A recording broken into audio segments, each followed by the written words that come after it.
connect a little later, but let's move on for the time being.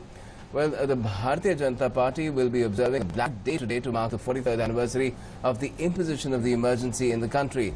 Senior leaders and union ministers will lead awareness programs across the country against the emergency. Prime Minister Narendra Modi will be addressing an event in Mumbai and honouring those who stood up against the emergency. Vice President Venkaiah Naidu recalled the atrocities of the emergency at a function in Delhi while releasing the Hindi, Kannada, Telugu and Gujarati versions of a book, Emergency, Indian Democracy's Darkest Hour, written by Prasar Bharati Chairperson Dr. A. Surya Prakash yesterday. 25th June, 1975. Time, late night. Place, capital, New Delhi. On the 25th of June 1975, then President Fakhruddin Ali Ahmed officially declared emergency on the recommendation of then Prime Minister Indira Gandhi, bringing into being the blackest chapter in the country's democracy. Fundamental rights of citizens were suspended. Opposition leaders and activists were arrested without charge across the country. Jayaprakash Narayan, Morarji Desai, Chaudhary Charan Singh, Madhu Limaye, Atal Bihari Vajpayee, Biju Patnaik, L.K. Advani, Madhu Dandavate, and many other opposition leaders were arrested under the controversial Maintenance of Internal Security Act. 43 years have passed since that dark day, but memories of atrocities are still fresh in the minds of people. BJP President Amit Shah tweeted, recalling the atrocities of that time. On this day in 1975, the country's democracy was slaughtered for political selfishness of the Congress Party. The country's parliament was made non-functional. The Supreme Court transformed into a silent spectator and the press was suppressed. Numerous people were thrown into jail without any reason and endured torture for 21 months.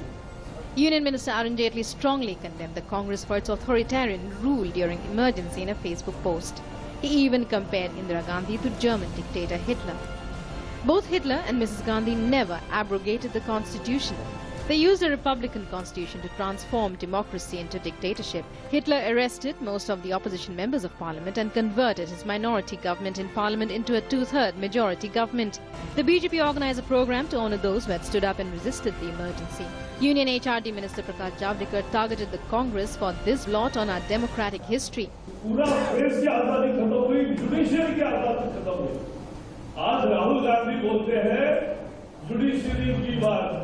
आज राहुल गांधी समाचार पत्र की बात करते हैं, पहले हम कहते हैं इमरजेंसी के लिए माफी मांगो, उसके बिना आपको बोलने का कोई अधिकार नहीं.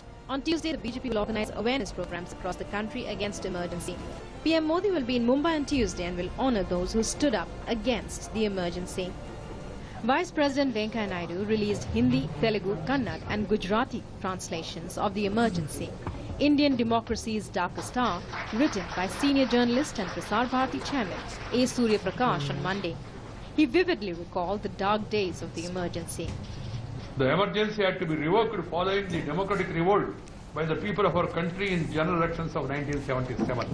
People have silently gave a violent verdict against the perpetrators of this atrocious assault on the Constitution and Indian democracy.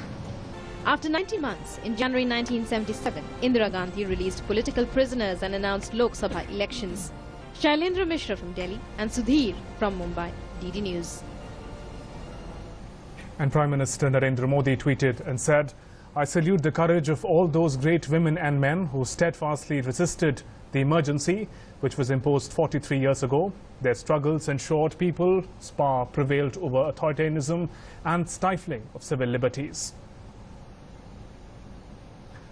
Prime Minister said that India remembers the emergency as a dark period during which every institution was subverted and an atmosphere of fear was created. Not only people, but also ideas and artistic freedom were held hostage to power politics. PM further said, "Let us always work to make our democratic ethos stronger. Writing, debating, deliberating, questioning are vital aspects of our democracy, which we are proud of. No force can ever trample the basic tenets of our constitution."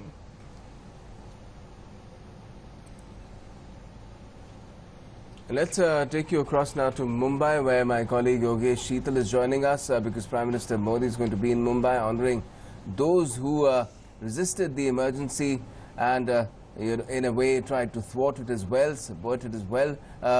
Yogesh, just tell us what's lined up for the day for the Prime Minister as far as the emergency goes. It's been 43 years since it was imposed.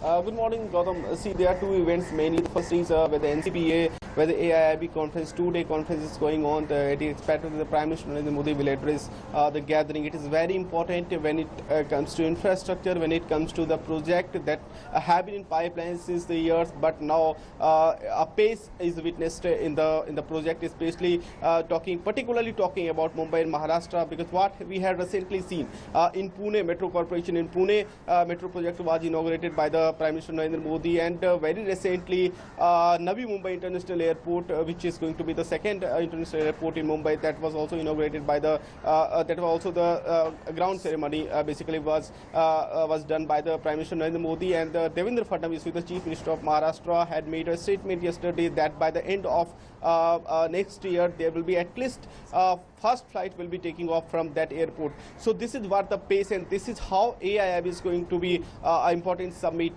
This is the first summit of Prime Minister Narendra Modi that he'll going to attend. Second event, as you have asked about the lineup project, the second event is Birla Matosri, where I am standing right now. The event is basically organized by the Mumbai wing of the Bharatiya Janata Party, and exactly what is going to happen in the event is basically the sharing of views, the experience that all the party leaders, senior party leaders had during the emergency, during the dark days of emergency.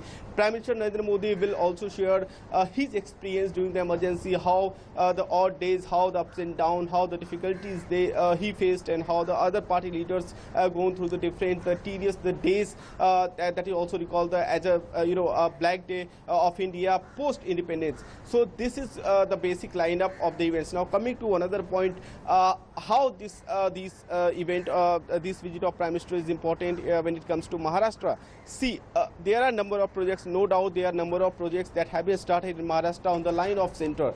If you just take Make in India, then there is a Make in Maharashtra here in Mumbai, Digital India, then there is a Digital Maharashtra, Smart Cities, then there is Smart Cities in Mumbai.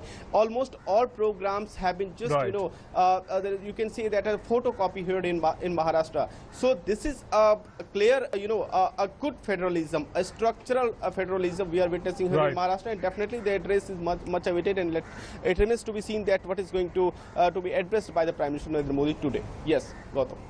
Right, Yogesh, thanks very much for joining us with those inputs from Mumbai. A good